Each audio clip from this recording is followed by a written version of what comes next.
Alors salut, c'est Emma-chan. Aujourd'hui nous sommes le mercredi 12 janvier 2022.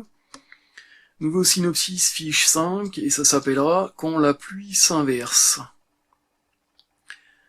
Au rayon des influences, à la base il y avait une photo du film Gods and Monsters avec Brendan Fraser et Ian McKellen. Un film que j'ai jamais vu, mais j'avoue que la photo elle m'a toujours intrigué, et le sujet du film, c'est-à-dire le tournage du film Frankenstein. Je mêlerai un côté investigation à la Agatha Christie, quelque chose qui ira plus dans le genre action, c'est-à-dire qu'au début on commencera par une enquête détective, et puis ça évoluera vers autre chose. J'aime bien le côté changement de genre, évolution, passer d'un concept à un autre.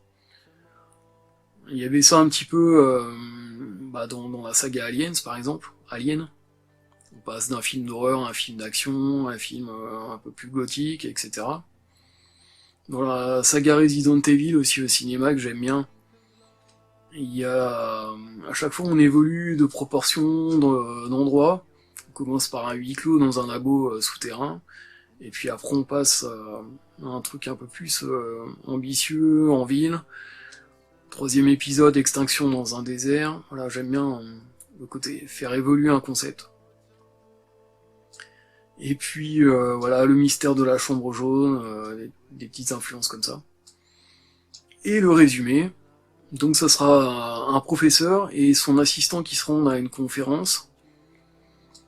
Leur train stop au beau milieu de nulle part, pour des raisons qui au début sont mystérieuses.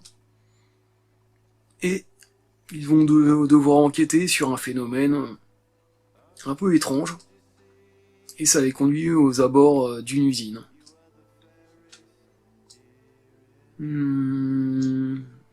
Alors dans les détails, j'ai noté aussi que, en plus du fait de faire évoluer l'histoire vers quelque chose de plus ambitieux ou plus dangereux, côté catastrophe, action, peut-être que ça partira d'une simple blague. J'aime bien le côté partir d'un truc un peu ridicule ou un petit peu mineur au départ, avec des gosses qui font une sorte de blague, qui s'amusent. Ça dégénère et ça prend de plus en plus d'ampleur, passer vraiment de l'infime à quelque chose de gigantesque ou planétaire. Ça, j'avoue que ça me plaît assez. Donc voilà, ça sera le concept.